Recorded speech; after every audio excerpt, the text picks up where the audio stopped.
예, 안녕하세요. 여러분들, 우리 당원 동지 여러분들, 반갑습니다. 오늘 저는 좀 편하게 얘기를 하려고 하는데요. 우리 소나무당 얘기도 하고, 우리나라의 앞으로 경제, 어떻게 우리가, 권력을 이제 쟁취한 후, 우리 국가 경제를 재건할지에 대한 그런 어떤 내용도 여러분들에게 아주 편하게 자세하게 설명드리겠습니다. 근데 재밌는 게 어제 제가 전화를 받았습니다. 제가 모시고 있던 사장님인데 삼성 유럽 사장을 하셨던 분이 전화가 와서 아니 거기 왜 갔냐, 또 소나무당 거기 인기도 별로 없고, 그리고 당대표가 범죄에 연루돼가지고 상당히 이미지도 안 좋고 그런데, 그러면 거기서 근무하게 되면은, 거기서 이제 뭐 일하게 되고, 뭐, 그럴 경우에는 상당히 사람들이 안 좋게 볼 거다. 김 대사를 나중에 이제 어디 뭐 취직을 해야 되는데, 어디 고문으로 간다든지, 어떤 뭐 기업에 활동을 한다든지 할 때도 장애가 될 거다. 이제, 그 얘기를 듣고, 좀 뭐 속이 많이 상했어요. 그래서 아침에 변희재 대표한테 그걸 좀 하소연을 했더니, 변희재 대표가 하는 말이, 그거 좋은 거예요. 왜냐면은 최소한 우리 소나무당에 와 있는 사람들은 권력 해바라기가 아니다. 권력을, 돈이나 이런 자기 이익을 원했으면 왜 소나무당에 가겠느냐. 다들 뭔가 세상을 바꾸고 긍정적으로, 그리고 정의를 다시 세우고, 그리고 부패한 악의 세력들과 싸우고, 이런 것들을 위해서 온 거 아니냐. 그거 자체가 우리한테는 훈장이다. 변희재 대표도 지금 소나무당 들어와서 이 구독자 수가 많이 빠졌어요. 특히 보수 구독자층들이 많이 빠졌고, 우리 손예원 전 의원님 같은 경우 이 소나무당 창당하시고 이번에 이제 국회에 들어가시면 비례로 일하게 되고, 그러면은 스톡 옵션 상당히 큰 한 10억 가까이 되는 1년에 한 뭐 5억에서 한 7, 8억 되는 스톡 옵션을 포기하셔야 되고, 그리고 1년에 또 본인이 이렇게 이거 사업하면서 버시는 돈 다 포함하면 1년에 한 10억 이상의 손해를 보셔야 되는데 스톡옵션도 포기하고 여기 오신 거예요. 보통 사람들은 그렇게 안 하죠. 계산을 하죠. 내가 여기 하면 돈 벌고, 어떻게 하는데 여기 이 소나무당 오면 사람들한테 찍힐 수도 있고, 그리고 권력, 특히 이제 검찰들이 뭐 여러 가지 세무조사라든지 다른 뭐 먼지털이 조사를 할 수도 있고, 그래서 좀 부담스러워 하거든요. 그래서 여기 오신 분들은 다 감옥에 죽을 각오하고 온 거다. 근데 저는 이렇게 봐요. 이거는 우리 한국 사회 정치의 새로운 현상이라고 볼 수 있어요. 여러분들이 정치인 하면 다 권력을 얻기 위해서, 뭐 이권을 얻기 위해서, 명예를 얻기 위해서 이리저리 영혼을 팔고 쫓아다니는 사람들 생각하는데, 제가 볼 때는 이 소나무당에 온 이 분들, 면면이 다, 자기 희생을 통해서 우리나라를 재건하겠다. 우리 민족을 다시 보존하겠다. 지금 이렇게 가면 우리나라가 이제 소멸하게 되는데, 그리고 이걸 우리가 이 경제 재건하고 뭐 하려면 제일 중요한 게 일단은 정치입니다. 정치가 안 되면은 법을 통해서 제도를 바꿔야 그 경제가 또 바뀌어지는 거거든요. 정치인들이 그 파퓰리즘이라든지 인기, 여러 가지 자기 어떤 카르텔이라든지 이런 이익 때문에 바꾸지 않으면은, 법을 바꾸고 제도를 바꾸지 않으면은 미래가 없어요. 전 처음 생각해 봤을 때, 돈을 많이 열심히 버는 기업들만 잘하면 되겠다 하는데, 그렇지 않습니다. 이게, 정치라는 게 하나의, 경제의 틀을 만들어주는 거거든요. 중남미가 왜 못 삽니까? 중남미가 미국보다 못한 게 뭐 있어요? 뭐 이렇게 입지 조건이라든지 자원이라든지. 근데 굉장히 못 살잖아요. 그 이유는 정치가 안 되기 때문에 못 사는. 후진적이기 때문에. 미국이 가장 선진적인, 뭐 미국도 문제는 많지만 그런 정치를 갖고 만들어 발전시켜 왔거든요. 그래서 지금 저렇게 번영하고 잘 사는 겁니다. 그래서 제가 사실 베트남 대사를 하면서 이제 하고 나서 제가 어떤 알루미늄 회사의 부회장이라는 직책으로 거기서 이제 베트남에서 잠시 일해봤는데 한 1년 반 정도. 근데 제가 그때 이제 공장 관련 일을, 공장을 직접 관리를 해봤어요. 공장 관리를 하면서 오늘 공장에서 한 베트남 여 직원이 손이 절단되는 사고가 나가지고 그걸 굉장히 이제 잘 처리를 이제 하는 과정에서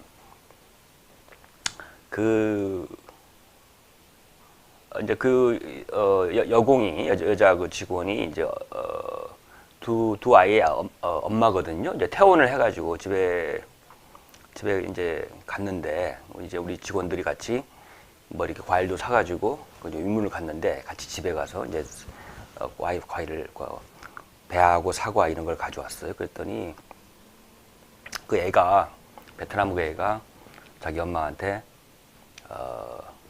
사과를 깎아달라고. 근데 팔이 이게 절단됐기 때문에 사과를 깎을 수가 없어요.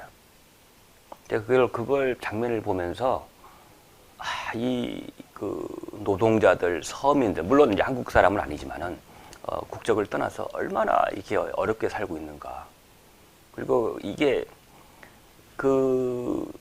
이 가난이라든지 이런 서민들의 애환, 이거를 과연 그 기득권 세력들, 잘 사는 사람들이 알 수 있는가. 이거를 보면서 이거를 한국에 또 돌아와 보니까 그 기득권 세력이라고 하는 소위 이 검찰이라든지 사법부 세력, 언론 뭐 이런 기득권 세력들은 국민들에 대한 애정이 전혀 없어요. 제가 볼 때는 어떤 그 공자가 얘기했나요? 맹자가 얘기했나요? 어떤 그 사람에 대한 사랑, 그게 저는 기초라고 봐요. 모든 우리 정치에. 근데 그게 전혀 없기 때문에 이렇게 지금 한국은 서로 싸우고 약육강식이고 이념 대립이 되고 이렇게 아주 극단의 시대로 암흑 시대로 어떻게 보면 한국이 중세 시대로 들어가고 있는 것 같습니다. 그런데 왜 한국 사회가 이렇게 정의 없고 메마르고 뭐 검찰 독재를 떠나서 우리가 한번 생각해 보면 왜 이렇게 됐느냐? 제가 볼 때는 경제 성장을 하지 않기 때문에 사람들이 가지고 있는 걸 가지고 그 한정된, 그러니까 경제 성장률이 굉장히 낮거든요. 한국이 거의 뭐 세계 최하위권입니다. 이걸 뜯어먹으려고 서로 이제 그 발악을 하기 때문에 다 살벌해요. 모든 분야에서. 그러니까 청년 세대들이 공정하면서 조국 그걸 이제 이용해서 뭐 윤석열이가 나와서 권력을 찬탈하고 뭐 조국 사태가 났는데, 그것도 알고 보면은 청년들이 생각할 때 2030에는 우리 먹을 게 없다, 잡이 없다, 성장을 안 하니까 우리한테 달라 뭘, 이렇게 얘기를 하거든요. 근데 우리가 2030 시청자들도 여기 있으시겠지만 2030도 스스로 반성해야 될 게 많아요.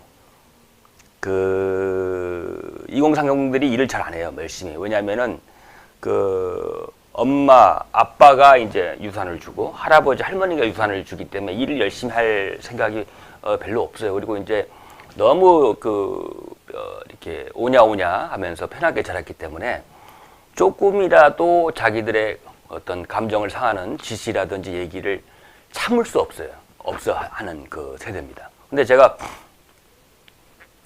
베트남에 있어 보니까 그 젊은이들은, 2030들은 어떠한 역경도 굴하지 않고 열심히 일해요. 그리고 불평할 시간이 없어요. 공정을 논할 시간이 없어요. 돈을 벌어 다녀요. 그 정규적인 일도 하고 또 알바도 하고 주말에도 일하고 열심히 일하면서 희망을 갖고 얼굴에 뭔가 활력이 있어요. 그래서 저걸 보니까 그 모습을 보니까 이거 얼마 지나지 않으면 우리나라가 동남아시아 국가한테도 추월될 수도 있겠다. 잘 보세요. 여러분들 그 한국의 지금 1인당 GNP가 한 32,000불 될 겁니다. 그리고 베트남이 한 5,000불 정도 됩니다. 근데 베트남 물가가 한국보다 한 3분의 1 싸거든요. 그러면은 베트남이 한 10,000불이라 보시면 돼요. 지금 3분의 1이니까 우리 3분의 1이니까 어떻게 되죠? 우리가 3만 불, 5,000불 하니까 그들과 우리가 한 3분의 1로 계산한다면은 그들과 우리의 격차는 굉장히 좁혀져 있어요. 지금 그게 이제 PPP라고 하는 구매 평가 지수로 하면은 우리보다 그렇게 못 사는 것도 아닐 수도 있는데 이런 상황에서 인구가 지금 1억 2천이거든요. 우리나라는 지금은 줄어들고 그런 상황에서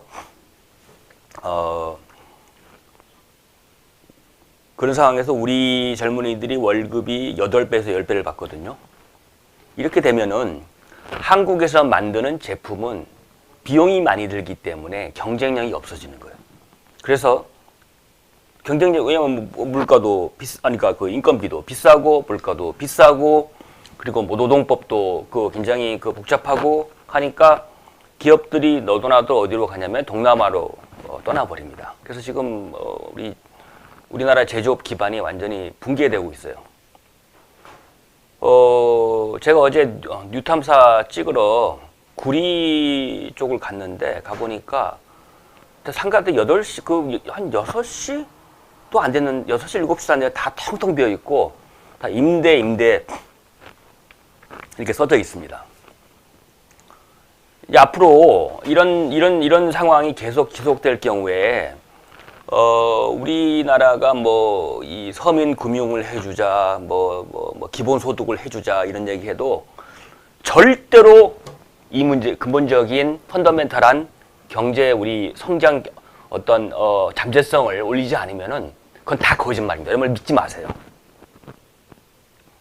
기본소득을 100만 원 준다 하더라도 우리나라가 물가가 올라가고 환율이 떨어져가지고 우리나라가 다른 대외적으로 어떤 경상수지나 무역수지가 악화돼가지고 우리나라의 돈 가치가 떨어진다면 100만 원에 10만 원 돼요. 어떤 실질 가치는 아무 의미도 없어요. 기본소득이라는 게 필요한 건 사실이지만은 더 전제될 건 뭐냐면은 돈을 벌어와야 됩니다. 밖에서. 그러면 그 얘기를 누가 해야 되느냐? 저는 송영길이 할 수 있다고 봐요. 그 얘기를 안 하고 돈 퍼주겠다, 나 이거 너희들 뭐 잘해줄게, 공짜로 해줄게 하는 거는 다 이거는 어떻게 보면 정상배들이죠. 표를 얻기 위한 하나의 국어를 뭐라고 할까요? 표를 얻기 위한 사기죠, 사기. 그건 경제학의 기본입니다. 아주 경제학의 기본은 뭐냐면 공급 측면이에요. 기술을 개발하든지 인구가 늘든지 아니면 수출을 많이 하든지 해가지고 뭔가 우리가 파이를 키워야 돼요. 그거 하지 않은 상태에서 뭐 나눠주겠다 하는 내수를 키우겠다? 말도 안 되는 얘기입니다. 그건 제가 기재부라든지 삼성 그리고 외교부에서 얻은 그 경험을 통해서 얻은 진리입니다. 제가 대사 때 프랑스 대사를 만났어요. 만나가지고 제가 문재인 정부의 정책들을 설명해 줬습니다. 이제 어떤 그 행사에서 만나가지고 소득주도 성장이라든지, 그 다음에 최저임금 시급 올리는 거라든지, 뭐 이런저런 얘기 했더니 그 대사가 이렇게 웃더라고요. 야, 니네들은 참 희한하다. 우리가 너희들과 똑같은 정책을 해가지고 나라가 망가져가지고 그거를 해결하는데 20년 이상이 걸렸는데 니들은 왜 그런 바보 같은 정책을 하느냐? 그렇게 하면은 우린 경험해봤는데 너희들 망해. 그것도 그리고 한번 사람이 중독되면은 일도 안 하고 국가에 의존하는 거에 길들어 있으면 끝나버려. 그 회복이 안 돼.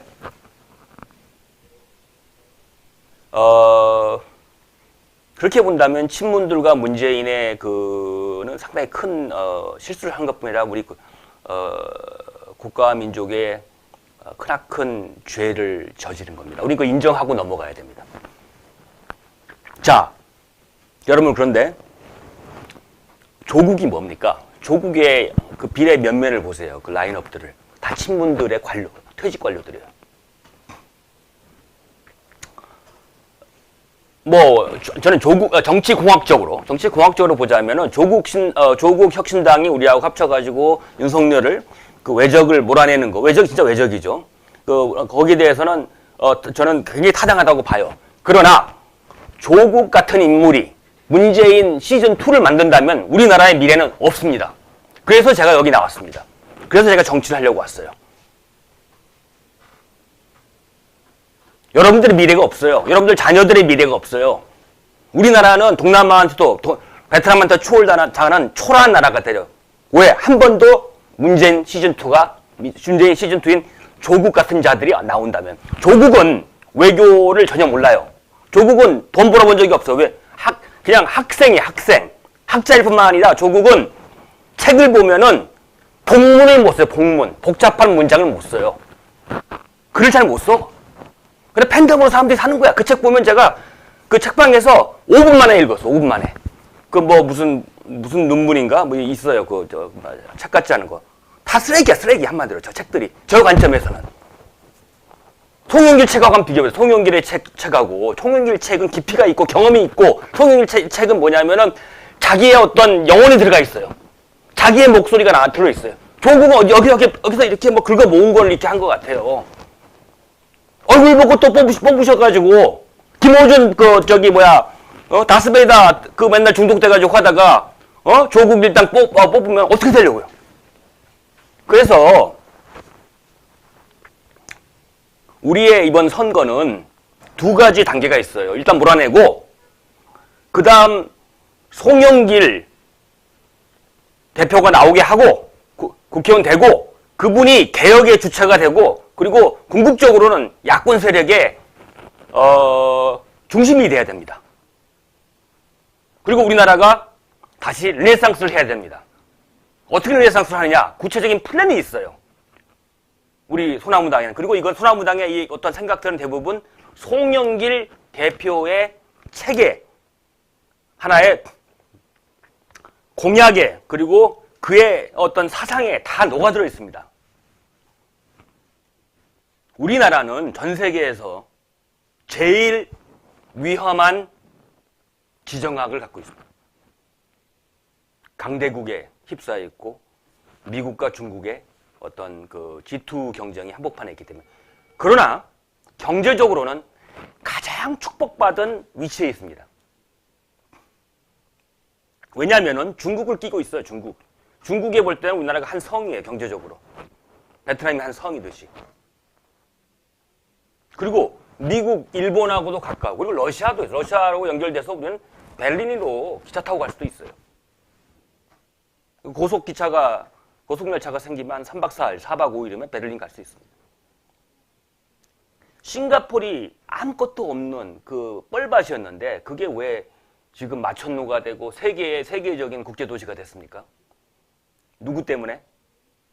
그 덥고 모기도 많고 리관유 때문에 됐어요. 리관유. 제가 리관유 공부를 많이 했습니다. 왜냐? 리관유는 캠브리지를 나왔고 제가 다녔던 피츠 윌리엄 칼리지라는 데를 나왔어요. 그러니까 캠브리지에는 또 칼리지라는 게 있어요.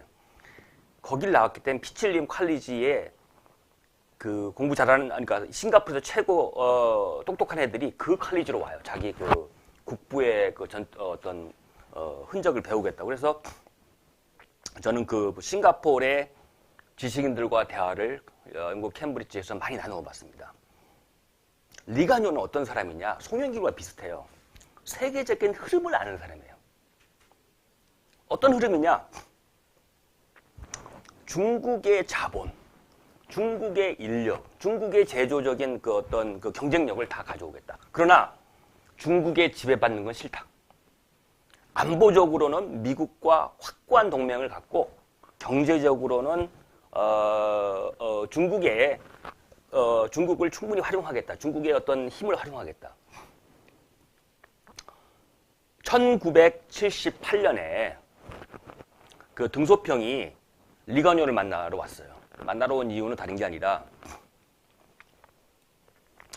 등소평이 와가지고 내가 그렇게 도와줬는데 베트남이 독립전쟁하고 베트남이 이제 뭐 월남하고 싸울 때 미국하고 싸울 때 그렇게 도와줬는데 이놈들이 한마디로 이놈들이 버리장머리였고 싸가지가 없다. 우리한테 대든다.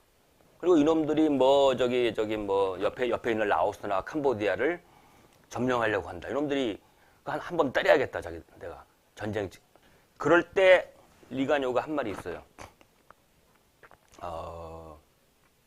등소평한테 등소평님, 주석님, 우리 저기 싱가포르 좋죠 하니까 최고죠 하니까 우리 싱가포르를 만든 사람들은 중국 그 남쪽에 가장 못 살던 어부들, 농민들이 와서 만들었는데 그 중국은 훨씬 더 똑똑한 사람들, 똑똑한 중국인들이 있고 훨씬 더 자원도 많고 영토도 넓지 않습니까? 그러니까 그렇게 화내지 마시고 그리고 외국 자본을 받아와서 서구 자본을 받아와서 투자를 하고 그다음 기술 개발하고 하면은 우리는 싱가포르는 조그맣지만은 싱가포르와 같은 나라를 10개, 100개, 1000개를 중국이 만들 수 있습니다.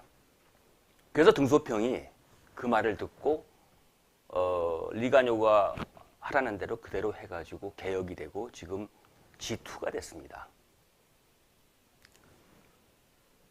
그런 그 리가뇨의 지정학은 뭐냐? 경제와 안보를 분리해서 생각하는 어떤 실용주의입니다. 우리는 송영길 대표가 그렇게 생각해요. 안보는 한미동맹이 매우 중요하거든요. 왜냐하면 언제든지 우리는 그 중국의 패권주의의 희생이 될 수 있어요. 희생양이 될 수 있기 때문에 심지어 북한의 김정일이나 김정은이 특히 김정은이 폼페이오 CIA 그 국장이 북한에 방문했을 때 아니 미군 필요하다 주한미군 왜냐하면 우리도 중국의 위협에 대해서 우려를 많이 한다. 자 미군이 있고 한미동맹은 굉장히 중요합니다. 한미동맹이 있는 상태에서 안보를 확보한 상태에서 우리는 중국을 하나의 시장과 투자와 모든 분야에서 사실 중국의 한 부분으로 움직여도 돼요. 싱가포르처럼. 그렇게 하면은 중국 사람들이 와서 물건도 사고 사업도 하고 그리고 우리가 중국 사람들 여기 와서 공장도 세우고 중국 사람들이 여기서 공장 세워가지고 메이드 인 코리아를 붙여가지고 팔으니까 부가가치도 생기고 그거를 우리가 염려할 이유가 전혀 그렇게 되면 우리가 굳이 중국과 같은 땅을 찾으러 갈 필요가 없어요. 이게 지정학의 상상력입니다. 우리는 중국이라는 거대한 세계의 절반의 경제를 옆에 두고 있다는 것만 가지고도 잘 활용하면 외교를 통해서 지금 갖고 있는 여러 가지 경제 문제를 깨끗하게 해결할 수 있습니다. 내수시장 자체가 생각 필요가 없어요. 중국이라든지 옆 나라하고 이렇게 자유무역이 되면은 거기 중국이 시장이죠. 중국이 갖고 있는 기술 다 가질 수 있죠. 그걸 할 수 있는 그 솔루션이 뭐냐? 외교입니다. 그런데 지금 윤석열은 담을 쌓았잖아요. 담을 쌓은 게 아니라 중국의 그 버릇을 고치겠다고 가치 외교로 그런 얘기를 하고 있잖아요. 그 윤석열이가 얘기하는 가치 외교의 가장 큰 허상이 뭐냐면은 어제 제가 뉴탐사 가서 얘기했지만은 가치 외교라고 저 누구죠? 김건희는 그 우크라이나 옷 막 입고 왔다 갔다 했잖아요. 쇼도 하고 우크라이나의 그 젤렌스키 그 정부의 엘리트 그러니까 아방가르드 가장 돌격대들이 누구냐? 나치의 후예들입니다. 반다라라고 여러분들 위키피디아 쳐보세요. 반다라주의.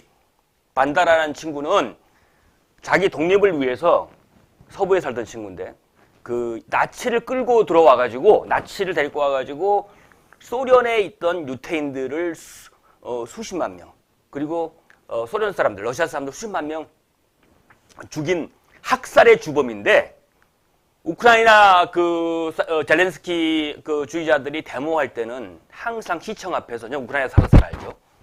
이 반데라 사진을 들고 다녀요. 나치 사진을. 그런 자를 그런 자가 지배하는 나라를 그 뭐 어떻게 뭐 가치 외교라고 하는 거, 그건 지정학적 갈등이에요. 유럽하고 저 러시아 간에. 거기에 우리가 끼어 들어가지고 가치 외교한다. 그러면서 러시아 관계를 완전히 파탄낸 것 자체는 이거는 지정학에 대한 지정학을 파괴한 것뿐 아니라 지정학에 대한 이해가 몰이해가 아주 좀 설명할 수가 없어요. 이거는 미친 짓입니다. 미친 짓. 그리고 그 옆에 있는 보좌관들이 한 번도 러시아도 가본 적도 없고 말도 못하고 그 김태효 군대안 갔다 온 친구 외교나 지정학에 대해서 전혀 모르기 때문에 외교를 알기 위해서는 그 나라의 사람들이 뭘 먹고 사는지, 산이 있고 강이 있는지, 그 사람들은 어떤 민족이든지, 그 사람들은 어떤 역사를 갖고 있는지 그걸 알아야 돼요. 김건희가 그거 알겠어? 알고 우크라이나 갔겠어요? 아, 우크라이나 안 갔죠? 우크라이나 가서 그래 갔는지 안 갔는지 모르겠네. 근데 동유럽 국가 갔겠죠. 거기 가서 패션쇼만 했겠죠. 그걸 모르는 상황에서 지정학을 모르고 들어가잖아요. 그럼 다 져요. 이라크 전쟁에 가가지고 미국이 다 깨진 것도, 아랍 말을 알아들어야지, 병사들이. 그러니까 무조건 쏴버리지. 그러니까 완전히, 학살자가 되지 않았습니까? 그러니까 지정학이라는 게 굉장히 중요합니다. 근데, 송영길처럼 러시아하고 친한 사람은, 한국이 없어요. 동양이 없어요. 왜 그러냐?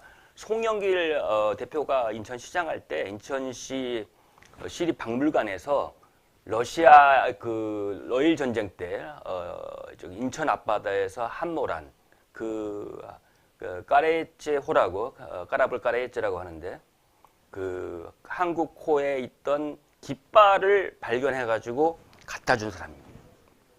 푸틴에게. 이 배가 어떤 배냐면은 러일 전쟁을 이제 하다가 밀리니까 이게 납포되지 않게 해서 거기 있던 그 수병들이라든지 거기 있던 그 러시아 해군들이 자폭을 합니다. 영웅적인 행위죠. 그 중에 상당수는 생포돼 가지고 나가사키에 있다가 포로 생활하다가 이 지구 반바퀴를 돌아가지고 그 당시 수도였던 상트페테르부르크로 돌아가고 거기서 어떤 퍼레이드를 하는데 그때 사람들이 눈물을 흘려요. 눈물을. 애국심의 절정이니까 세월호하고 정반대죠. 세월호는 자기 살겠다고 튄 거고 이 까레이짜란 코리아호의 승선원들은 자기들이 희생하더라도 배를 뺏기지 않겠다는 그런 애국심이었죠. 그것이 애국심의 상징이어서 초등학교 러시아 그 교과서에도 그 노래가 나와요. 근데 그 깃발을 잊어버린 거예요. 그러니까 그게 한 100여 년이 지나서 인천시에서 우연히 찾아가지고 그거를 갖다 주니까 어마어마한 대형 행사를 했고 그러면서 푸틴이 국가 통합이라든지 러시아의 역사, 정체성을 갖다가 이렇게 거양하는데 크게 활용하고 푸틴 인기가 그때 상당히 올라갔습니다. 그래서 송영길 대표가 무슨 얘기를 하면은 이렇게 러시아 탑 1부터 한 탑 20까지 다 연결이 돼요. 근데 다행인지 불행인지 몰라도 푸틴이 그 영구 집권에 성공하지 않았습니까? 이제 곧 선거가 있는데 이렇게 되면은 어떤 의미가 있냐면은 송영길 대표가 다시 부활하셔서 정계에 진출하고 그리고 한러 관계를 정상화하는 데 있어서는 가장 중요한 키 역할을 할 수밖에 없습니다. 아무도 그 역할을 할 수 없어요. 그리고 러시아는 굉장히 뒤끝 외교라서 윤석열한테 공개적으로 거명도 하면서 거명했는지 잘 모르겠네요. 하여튼간 보복을 하겠다고 하는데 지금 상태가 계속되면은 우리 러시아가 갖고 있는 여러 가지 광물들, 특히 반도체에 들어가는 광물들이 있습니다. 이런 것들 가지고 굉장히 아프게 할 겁니다. 더구나 지금 반도체 경기가 안 좋은데 삼성이 작년에 한 마이너스 14조 했는데 적자가 이런 상황에서 송 대표 우리가 일단 몰아내고요. 일단 몰아내야 됩니다. 적폐들을 몰아내고 권력을 잡은 다음에 송 대표가 들어가서 러시아 관계를 온전히 푸틴과 같이 이제 악수하고 회복을 할 수 있고 그렇게 된다면은 당장 우리는 가스관 사업을 해야 된다고 믿고 있습니다. 가스관 사업은 뭐냐면 러시아가 천연가스 생산 에 있어서는 전 세계에서 뭐 거의 사실상 탑입니다. 탑. 가스프롬이라는 회사도 있고요. 그 러시아 가스전이 주로 어디에 있냐면 시베리아 지역이 많습니다. 근데 다 가스관을 통해서 이제 그걸 가스 파이프라인을 통해서 한쪽으로는 유럽으로 가고 한쪽으로는 이제 뭐 우크라이나를 거쳐서 유럽으로 가고 다른 한쪽으로는 이제 중국으로 가고 있는데 중국은 그 혜택을 많이 봅니다. 그 그러니까 가스관을 통해서 가는 가스는 액화 천연가스보다 가격이 보통 절반 이하로 쌉니다. 절반 이하로 싸요. 어떨 때는 한 30%? 그러니까 한 2배 이상 싸요. 그렇게 되기 때문에 우리나라는 제조업 지금 여러분들 그 집에 뭐 인테리어하고 뭐 건설하고 할 때 그 자재값이 엄청 뛰었어요. 그게 뭐냐면 그 자재의 상당 부분은 이 연료비가 차지하거든요. 그래서 우리나라의 모든 물가는 사실 석유나 가스하고 연동되어 있습니다. 그런데 이런 상황에서 우리가 북한을 거쳐가는 시베리아에서 북한을 거쳐가는 가스관을 세워가지고 공급받을 수 있다면 가스를 공급받을 수 있으면 우리는 우리나라 국가 경쟁력이 뭐 2배 이상 뛸 수 있죠. 지금 독일 경제가 안 좋거든요. 독일이 러시아 가스를 공급받다가 그 노던 스트림 2 만들어가지고 뭐 직접 받으려고 했죠. 그런데 그게 이제 실패하고 가스를 못 받기 때문에 물가가 올라가가지고 좀 독일 경제가 휘청거리고 있는데 우리 거꾸로 역발상을 해서 우리가 러시아 관계를 회복해서 러시아가 그러면 그 왜 독재 국가랑 협력하냐 이런 얘기 할 필요가 없어요. 그거는 같이 중립적으로 감정 빼고 생각해요. 그러면 우크라이나는 독재 국가 아닙니까?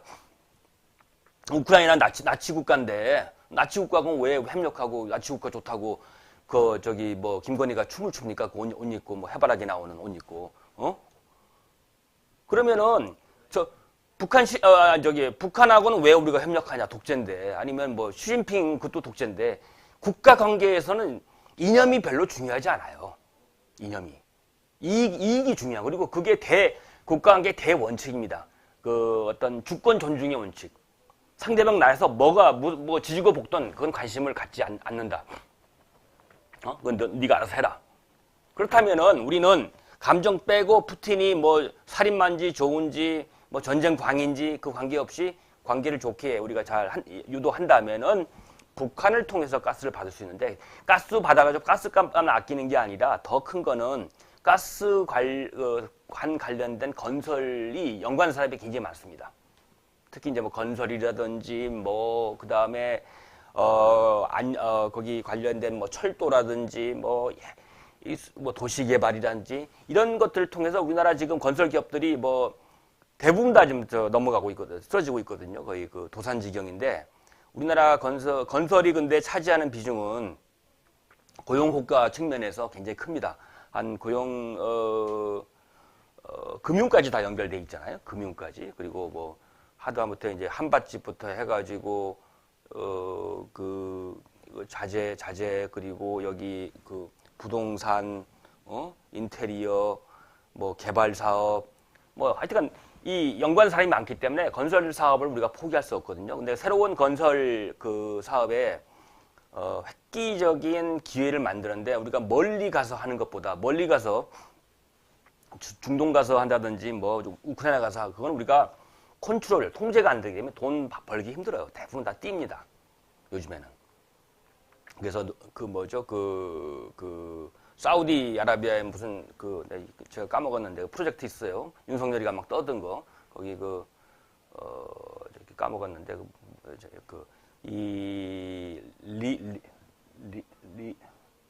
이제 까먹었습니다. 그 프로젝트 하면은 뭐 이게 한국 기업들 들어오고 뭐 이거 하고 하면서 설레발을 했는데 결국 그게 뭐냐면은 사우디아라비아가 리움 프로젝트 이름을 까먹었어요. 근데 사우디는 야, 니들 한국이 돈 가지고 와서 투자해라, 건설해라 이런 얘기예요.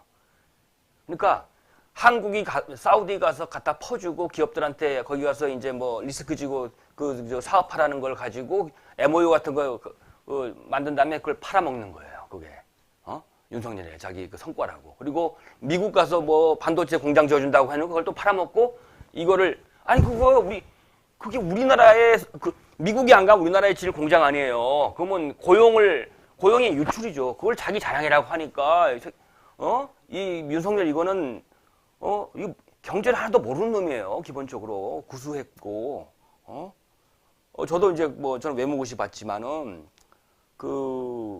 윤석열이 대학 다닐 때 보면 같은 대학이라서 가끔 보였어요. 아, 구수했으니까. 그러면 머리가 커가지고 이게 잘 보여요. 맨날 주변에 애들 모아놓고 막 얘기하는 거죠. 떠들고 하는 그런 친구인데, 그런 친구가 이제 아주 검사로서로도 상당히 문제가 많은, 존경받지 못하는 검사가 애들 모아가지고 이제 대통령까지 됐다는 것 자체가 저는 굉장히 굴욕적으로 생각한대요. 개인적으로. 그리고 윤석열의 부인의 과거도 결코 우리가, 참, 그렇습니다. 거기까지 이제 얘기를 안 하겠고요. 그래서 그런데 문제가 있어요. 러시아하고 우리가 가스관을 설치하기 위해서는 북한문을 경유해야 돼요. 북한이 그걸 원할까요? 북한은 지금까지 계속 반대했어요. 왜냐면은 이게 들어오면은 자유화가 되고 돈맛을 이제 사람들이 보게 되면은 이제 개방되고 한국에 영향을 받고 그러면 자기들이 체제 유지가 어렵다 해서 계속 여러 가지 이유를 들어서 반대했습니다. 그래서 MB 정부 때도 한번 해보려고 했는데 실패했거든요. 근데 왜 지금은 되냐? 그 당시에는 러시아의 영향력이 북한에 미치지 못해요. 북한은 러시아 관계가 되게 안 좋았어요. 여러 가지 이유로. 특히 이제 옐친이 싫어했고, 그 다음에 푸틴이 좀 회복하려고 했지만, 그래서 사실상 중국의 경제적 속국처럼 제가 이렇게 살아왔어요. 그런데 지금은 이게 반전됐거든요. 우크라이나 전쟁 이후에 러시아의 영향력이 북한에 절대적이 됐습니다. 그래서 북한이 러시아 말을 듣지 않을 수 없는 그러한 조건이 형성이 됐기 때문에 이것은 우리에게 지정학적 축복이다. 잘 이용하면. 러시아가 동북아시아에 돌아왔다는. 그래서 유럽에서의 침략자로서 러시아의 의미하고 이쪽 동북아시아에서 러시아는 균형자로서 러시아하고 자원 외교로서의 파트너로서 러시아입니다. 이런 것들을 우리가 잘 활용한다면은 다시 한번 우리가 경제 재건 내지는 르네상스를 이룰 수 있다고 저는 확신합니다. 그러기 위해서는 무엇보다 송영길 대표의 어떤 경제 정책이라든지 정치 사상, 검찰 개혁을 따르는 우리 소나무당이 반드시 원내에 들어갈 뿐만 아니라 교섭단체를 구성할 수 있을 정도로, 우리 스스로 교섭단체를 구성하지 못한다면은 다른 정당들과 이렇게 연대해가지고 교섭단체를 만들어서 국회에서 법안을 발의하고 우리가 국회에서 탄핵을 발의하고 하는데 선도적인 역할을 할 수 있는 정치 세력화가 돼야 되기 때문에 여러분들이 돌아다니면서 소나무당 찍으라고 하셔야 돼요. 조국은 민주당 거하고 이게 거의 조국이 기여하는 바도 있어요. 조국 혁신당이. 그러나 조국당이는 사실 서로 나눠먹기거든요. 야당 민주 세력에. 그러나 소나무당은 우파 세력을 많이 뺏어올 수가 있어요. 그래서 이 200표를 만드는 데 있어서 우리가 200표, 우리가 탄핵까지 가능한 200석을 얻는 데에서 결정적인 역할을 할 수 있는 게 소나무당이니까 비록 작지만 이 계속 커져가지고 이제 앞으로 이제 선거까지 이제 총선까지 한 20일 남았는데 그 사이에 돌풍이 불어서 소나무당이 결정적인 탄핵의 어떤 촉발제, 뇌관이 될 수 있게 여러분들이 도와주셔야 됩니다. 그래서 여러분들 주위에 조국이 불쌍해서, 조국이 잘생겨서, 조국이 멋있어 보여서 하여튼간 머리카락 이렇게 하고 하는 게 멋있어 보여서 찍겠다고 하면 말리시고요. 그래서 그분들이 이제 일로 우리 소나무당 오게 해주시고, 그리고 국힘 보기 싫어가지고 찍기 싫다는 어떤 보수층이 있으면 우리 쪽에 소나무를 찍도록 적극 홍보해 주시기 바랍니다. 송영기를 살리는 거는 그 개인을 살리는 게 아니라 우리 경제를 살리고 나라를 살리고 우리 자손들 후대를 살릴 수 있는 길입니다. 송영기를 살리지 않고 문재인 시즌 2로 만든다면은, 전 뭐 이재명 대표에 대해서는 뭐 할 얘기는 없습니다. 그 만든다면은 우리는 재앙에 빠지고, 그 다음에 우리가 이번에 반드시 탄핵을 하는 데 있어서 선두적인 역할을 해야 되는데, 우리가 탄핵을 하지 못한다면은 우리는 토착 외구, 검찰이라는 옷을 입은 토착 외구들의 식민지, 개돼지 생활을 할 수밖에 없습니다. 그래서 여러분들 그 남은 그 20여일 동안에 생업에 바쁘시겠지만 돌아다니면서 한 명 한 명에게 전화도 거시고 이메일, 카톡도 하시고 그래가지고 모이면 얘기도 하셔가지고 소나무당을 찍고 송영기를 찍는 것이 우리가 이제 우리 민족이 사는 것이라고 적극 홍보해 주시기 바랍니다. 감사합니다.